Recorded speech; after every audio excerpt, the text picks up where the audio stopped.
இந்த டைட்டில் வந்து இந்த கதைக்கு வந்து ஓம்ங்கிறது நம்ம இந்து விஷயத்துல உணவு மந்திரத்துல மனசாந்திக்காக சொல்ற ஒரு மந்திர வார்த்தை. சாகபேங்க மியூசிக்ல தனுஷ் ஏதாவது பாட்டு எழுதி பாடுறாங்களா? ஏதாவது ஐடியாஸ் இருக்கா? நம்பட்டி சாரு நிறைய தேசிய விருது 4-5 வாங்கியிருக்காரு. தனுஷ் சாரு 2 தேசிய விருது, 2 தேசிய விருது வாங்கினதை வச்சு படம் பண்ணது வந்து எப்படி இருந்தது உங்களுக்கு? டைரக்டா டைட்டில் அனௌன்ஸ்மெண்ட் வீடியோல இந்த கிளிம்ஸ்ல கடைசியா சில லிரிக்ஸ் வருது இல்ல, இந்த படங்கள்ல ரங்கூன், அமரன் அதாவது கதைக்கு சிமிலரா ஒரு இதெல்லாம் வந்து கனெக்ட் ஆகும். இந்த படத்துக்கு ஏன் ஓம் அப்படின்னு டைட்டில் வச்சு?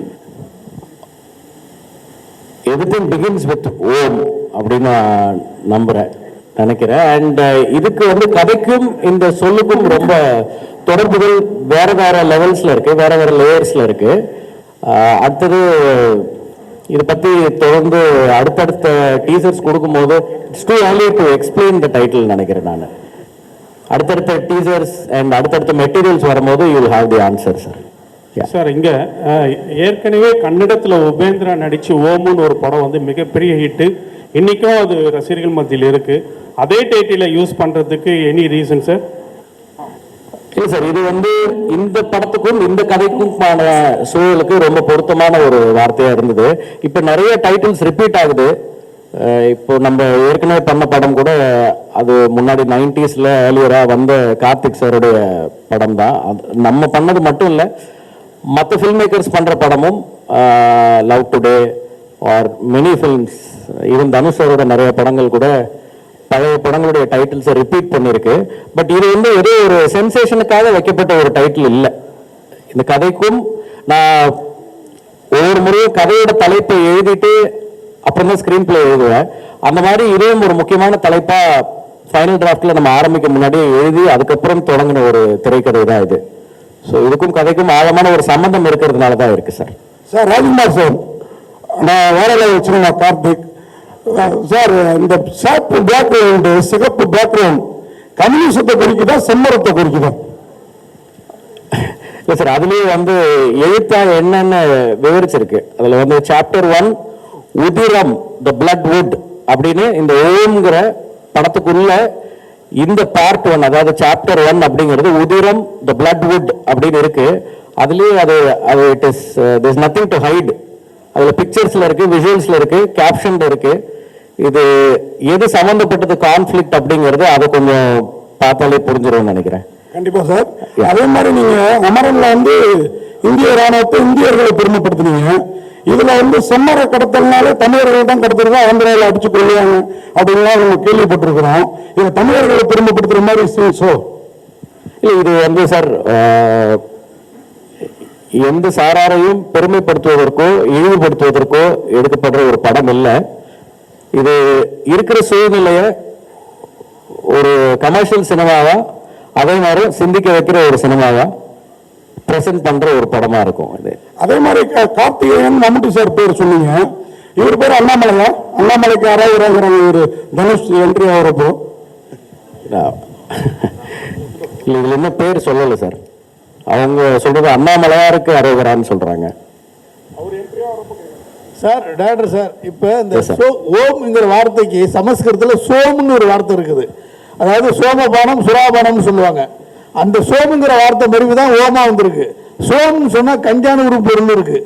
எப்படி அதுல இருந்து மறி வந்திருக்கு? இந்த உண்மை தெரிஞ்சிருக்குங்களா? அப்படி இல்லை சார். ஐ திங்க் சான்ஸ்கிரிட்ல ஓம்காரா அப்படிங்கிறது ஓம்கான விளக்கமா இருக்கு சான்ஸ்கிரிட்ல. நம்ம சொல்ற ஓம் அதுதான்.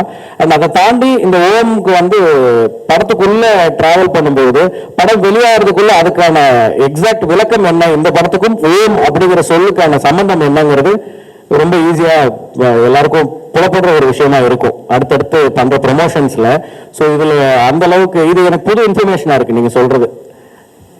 ராஜ்குமார் சார், என்ன சுந்தரம் சார், உண்மை கதை நீங்க அமரன் எடுத்தீங்க. இந்த படம் கூட 2015 நடந்த ஒரு உண்மை சம்பவமா தெரியும். நாங்கள் வெளிப்படையா சொல்லல, ட்ரெய்லர்ல தெரியுது. இந்த உண்மை சம்பவங்கள் வந்து எல்லாருக்குமே தெரிஞ்ச கதையா இருக்கும். அது வந்து சினிமாவில் எடுக்கக்கூடிய சவால் என்ன?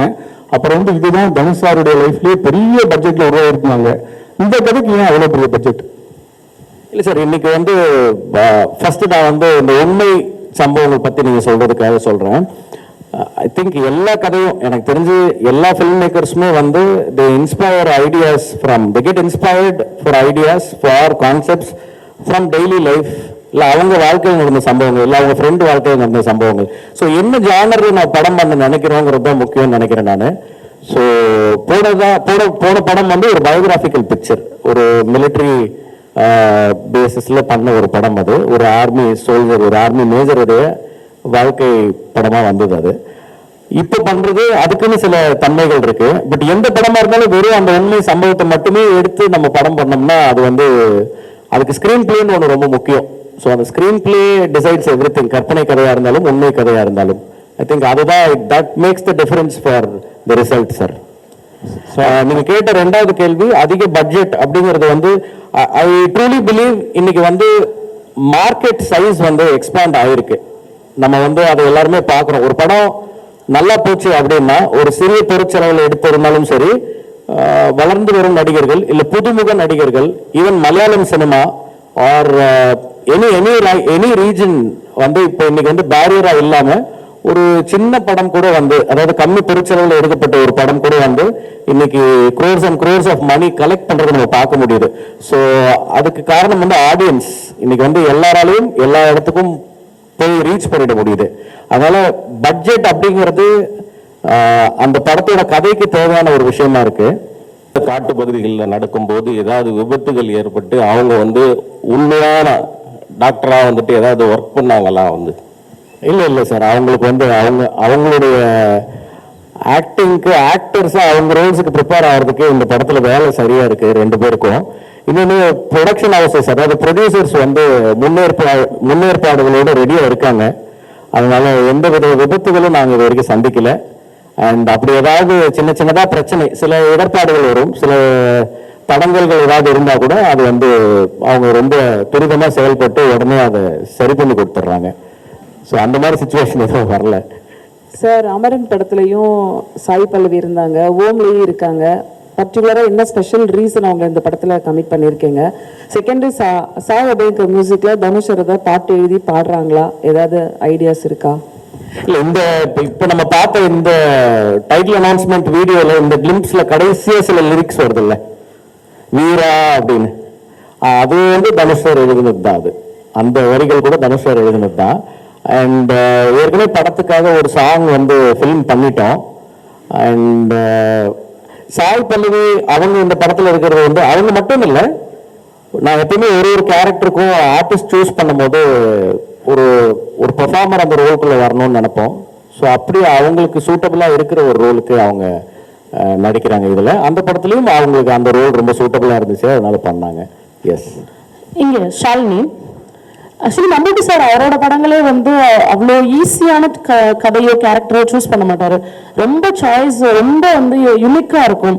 ஸோ இந்த கதை நீங்கள் சொல்லும் போது அவரோட ரியாக்ஷன் என்னவா இருந்துச்சு? அவர் என்ன சொன்னார்?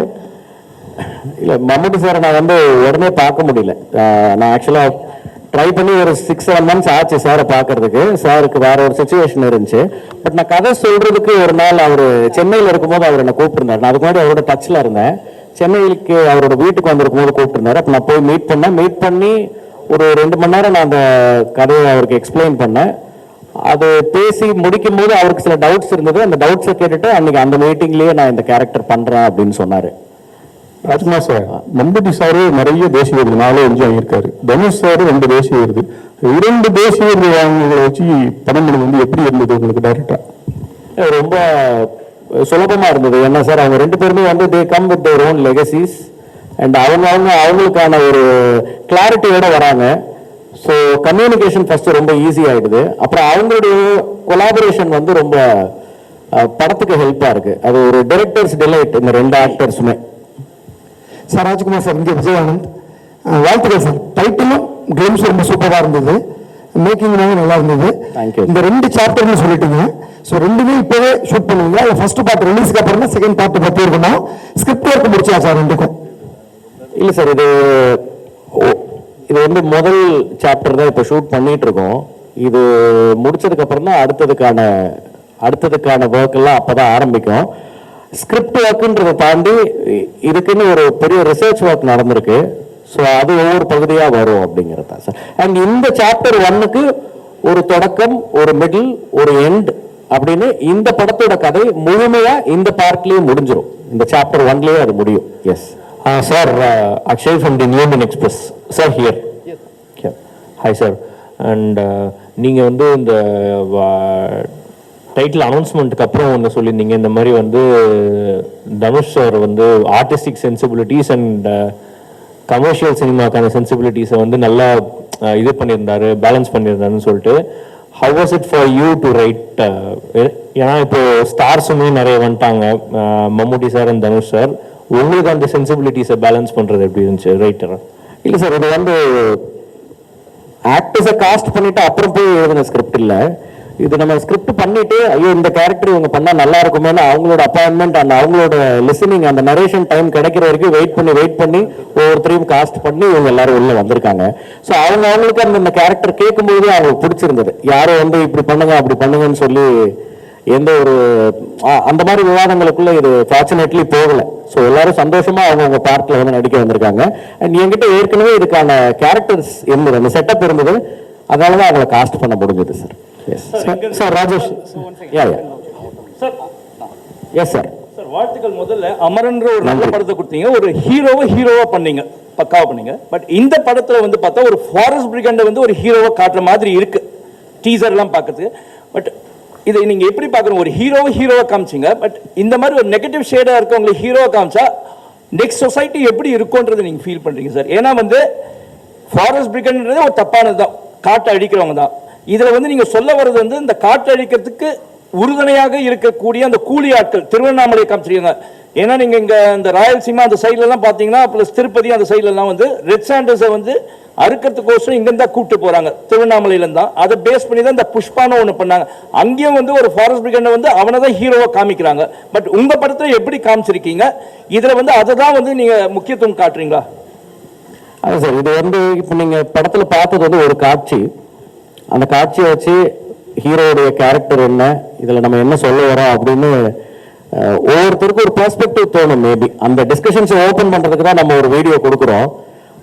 ஸோ உங்க பார்வையில் அது அப்படி இருக்கு. பட் இதை தாண்டி படத்துல நிறைய விஷயம் இருக்கு, அது வரும்போது அது எல்லாம் ஜஸ்டிஃபை பண்ணணும்னு நினைக்கிறேன் சார். சார் ராஜ்குமார் சார், ஆக்சுவலாக உங்களோட ஃபர்ஸ்ட் படம் ரிலீஸ் ஆகி இந்த ஆல்மோஸ்ட் 9 years ஆச்சு.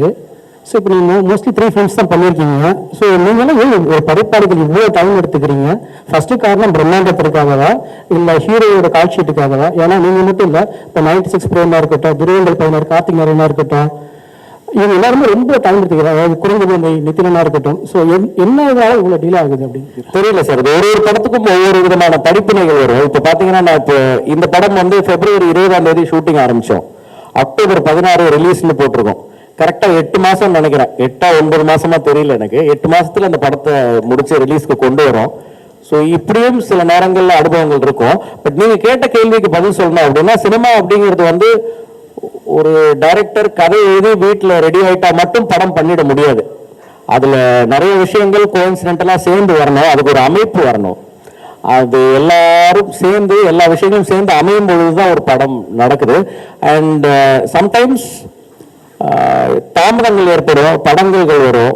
சில நேரம் வேகமாக நடக்கும். நம்ம இப்போ ரோட்ல போகிறோம், ஒரு நாள் வந்து எல்லா சிக்னலும் கிரீனாகவே இருக்கும், அப்படியே வேகமாக போயிடுவோம். சில நேரம் டிராஃபிக் இருக்கும், எல்லா இடத்துலையும் நம்ம போய் நிற்கிற நேரம் மட்டும் ரெட் சிக்னல் விழும். அந்த மாதிரி ஒரு சுச்சுவேஷன் தான் அது. அவங்களுக்கான கால சூழல், அந்த நேரம் இண்டஸ்ட்ரி இருக்கிற சூழ்நிலை, அதுதான் காரணம்னு நினைக்கிறேன். யாருமே வந்து டிலே பண்ணணும் அப்படின்னு நினைச்சு யாரும் பண்ண மாட்டாங்க. பட் ப்ரிப்பரேஷன் டைம் எடுத்துக்கிறது நல்லது சார். எனக்கு இந்த டைம் எல்லாமே வந்து ஸ்கிரிப்டுக்கு ஹெல்ப் பண்ணிருக்கு. நீங்க சொன்ன அந்த 9 வருஷத்தை நான் ரியலைஸ் பண்ணல. அந்த வெயிட்டிங் டைமும் ஃபில்ம் மேக்கிங்கோட ஒரு part and parcel of that ப்ராசஸ்ன்னு நினைக்கிறேன் நான், at least for directors. Yes sir. Sivachandran பேசுறேன். இந்த sir hello sir. Yes sir. இந்த 20 பேர் என்கவுண்டர் பண்ணாங்க, திருவண்ணாமலையில் பாதிக்கப்பட்டாங்க. அதை பேஸ் பண்ணி புஷ்பா மாரி அதை வச்சு புஷ்பா மாரி பண்றீங்களா அல்லது அது டாக்குமெண்ட்ரியா பண்ண போறீங்களா? இல்லை சார், இது feature film first of all. And sir வேறு சில படங்கள் அது வந்து ஒரு படம் அப்படின்றது வந்து ஒரு டாபிக் எடுத்து பண்ணியிருந்தா அந்த படம் வந்து நம்ம நினைவுல ஒரு விதத்தில் இருக்கும். இது வந்து எனக்கு ரொம்ப நாளா நினைவுல இருக்கிற சில நிகழ்வுகளை, சில நிதர்சனங்களை மையமா வச்சு அதுக்கு மேல நிறைய எலிமெண்ட்ஸ் வச்சு நிறைய ரிசர்ச் பண்ணி உருவாக்கி இருக்கிற ஒரு திரைக்கதை. ஸோ இதுக்கும் வேற எந்த படங்களுக்கும் சம்மந்தம் இல்லைன்னு நினைக்கிறேன் நான். அண்ட் நீங்க குறிப்பிட்ட அந்த பர்டிகுலர் சம்பவம் இதுல இருக்குன்னு சொல்ல முடியாது, பட் ஒரு இன்ஸ்பிரேஷனா அந்த தாட் இருந்திருக்கு கண்டிப்பா. டேவிட் சார், ஜெயச்சந்திரன் பேசுகிறேன் சார். தனுஷா வந்து இப்போ ஹிந்தி படங்கள்லாம் நடிச்சிட்டு இருக்காரு, நடிச்சு வெற்றி படங்கள்லாம் இருக்கு. இது வந்து அவர் நடிக்கிற பெரிய பட்ஜெட் படம் அப்படின்னு சொல்லிட்டு சொல்றீங்க. அப்படி இருக்கும்போது ஒரு பேன் இந்தியா படமாக நீங்கள் உருவாக்கலாம் இல்லையா? அதுவும் இல்லாமல் ஸ்டார் காஸ்ட் வந்து மம்முட்டி, தனுஷ் 2 பேர் மட்டும் தான் தெரியுது. மற்ற லாங்குவேஜுக்கெல்லாம் போகும்போது அங்கே உள்ள ஆர்டிஸ்ட், ஃபேமஸான ஆர்டிஸ்ட்லாம் தேவைப்படும். அந்த மாதிரி ஏதாவது ஐடியாஸ் எதனா இருக்கா சார்? இல்லை எக்ஸ்டெண்ட் ஐடியா இருக்கு? இல்லை சார், ஐ திங்க் ஒரு ஸ்கிரிப்ட் ரூட்டடாக அந்த தன்மைக்கு ஏற்ப இன்னைக்கு வந்து நம்ம அந்த ஸ்கிரிப்டுக்கு உண்மையாக கரெக்டாக பண்ணாலே பேன் இந்தியா மட்டும் இல்லை, ஐ திங்க் நம்ம எல்லா உலகத்தில் இருக்கிற எல்லாருமே இப்போ ரீச் பண்ணிட முடியுது. வெறும் காஸ்டிங்ல மட்டும் அது நிகழாது. அதுக்கான கதையும் கேரக்டரும் அவங்களுக்கான ஒரு அந்த பார்ட் வந்து ரொம்ப ஸ்ட்ராங்கா இருந்தா மட்டும்தான் அவங்க உள்ள வருவாங்க. வெறும் டெக்கரேஷனுக்காக இதுல யாரையுமே நம்ம சேர்க்கல, அப்படி சேர்க்கறது எனக்கு விருப்பமும் இல்லை. Yes sir. Direct sir, Balan இங்க இங்க இங்க இப்போ ஒவ்வொரு படமும் உங்களுக்கு ஒரு படிப்பினைன்னு சொன்னீங்க இல்லையா? அமர் ரங்கனா இருக்கட்டும், இல்லை அமரனா இருக்கட்டும், இந்த படமா இருக்கட்டும், அந்த 3 படத்துலையும் 3 ஹீரோக்கள்கிட்ட நிறைய அனுபவங்கள் இருக்கும். அதை பற்றி கொஞ்சம் சொல்லுங்க. 3 ஹீரோக்கள்கிட்ட கிடைச்ச படிப்பினை அனுபவம் ஏதாவது சொல்லுங்க. சார், அனுபவம் அப்படின்றது வந்து நாட் ஜஸ்ட் வித் ஹீரோஸ். நம்ம ஒர்க் பண்ற ப்ரொடியூசர்ஸ் கிட்ட இருக்கும், கூட ஒர்க் பண்ற அசிஸ்டன்ட் டைரக்டர்ஸ் கிட்ட இருக்கும். அண்ட் அதுல வந்து ஒவ்வொரு ஜேர்னி ஒரு மாதிரி இருக்கும். It's a collaborative process. முதல் படத்துல எனக்கு கௌதம் கார்த்திக் நடிச்சாரு. அவர் இப்போ வரைக்கும் எனக்கு இப்போ நம்ம இங்க உட்காந்து இந்த டீசர் நீங்க இங்க பார்த்துட்டு இருக்கும்போது ஆல்ரெடி ஆன்லைன்ல ரிலீஸ் ஆயிடுச்சு. ஸோ 3வது ஆளா எனக்கு விஷ் பண்ணது, ஆர் அட்லீஸ்ட் அவர் ஃபர்ஸ்ட் கூட விஷ் பண்ணிருக்கலாம், நான் 3வது அவரோட மெசேஜ் தான் பார்த்தேன். ரொம்ப சந்தோஷமா டைட்டில் பத்தி அந்த டீசர்ல காட்டின அந்த விஷயங்கள் பத்தி எல்லாம் ரொம்ப எக்ஸைட்டடா பேசிட்டு இருந்தாரு. எனக்கு சத்தத்துல ரொம்ப கேட்கல. ஸோ அந்த நட்பு தொடர்பு இன்னும். அண்ட் அதே மாதிரி போன படம் நான் ஒர்க் பண்ண சிவகார்த்திகேயன், ஸோ அவரும் வந்து அந்த படத்துல ஒரு கரெக்டான ஒரு நேர்த்தியான ஒரு அனுபவம் இருந்தது. இப்போ தனுஷரோட ஒர்க் பண்றது வந்து எனக்கு ரொம்ப க்ளோஸ் டு தி ஹார்ட்டா இருக்கு, ரொம்ப பிளசண்டா இருக்கு. தினம் தினம் ஏதாவது ஒரு ஆச்சரியம் நிகழுது. ஐ திங்க் இந்த என்டையர் ஜேர்னி முடிக்கும் போது நான் அவரை பத்தி பேசுறதுக்கு நிறைய இருக்கும்னு நினைக்கிறேன். ஸ்ரீலீலா பத்தி சொல்லுங்க சார். ஸ்ரீலீலாவோட இப்பதான் ஷூட் ஸ்டார்ட் பண்ணிருக்கோம். Very few days we have started work with her. இப்பதான் கொஞ்ச நாள் தான் ஆயிருக்கு. ரொம்ப ஒரு ப்ராமிசிங் டேலண்ட் அவங்க. இன்னும் அவங்களுடைய ஒரு பெர்ஃபார்மிங் சைடை நம்ம நிறைய படங்கள்ல பார்க்கணும்னு நினைக்கிறேன். Excellent dancer, but a very good actress also. I mean, a very good performer also. Hello. Sir, sorry to interrupt. Hello. One question. Sir, One question. I am Krishna Kumar from DD. Sir, here. Yes, sir. I have 2 questions. Yes, sir. In what way this இந்த title வந்து இந்த கதைக்கு வந்து உங்களுக்கு நெசசிட்டியா இருக்கு? Number 1. Number 2, நம்ம ஓம்ங்கிறது நம்ம இந்து விஷயத்துல பிரணவ மந்திரத்துல மனசாந்திக்காக சொல்ற ஒரு மந்திர வார்த்தை. அதை எப்படி ஒரு டிசைனே வந்து அட்டாக்கிங் இன்ஸ்ட்ருமெண்ட்ஸ் மாதிரி ஒரு ஷார்ப்பாக வச்சுருக்கீங்களா? அதுக்கு விளக்கம் இருந்தால் கொஞ்சம் கொடுங்க.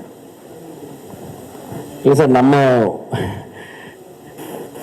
நம்ம தினம் சாமி கும்பிடுறோம்.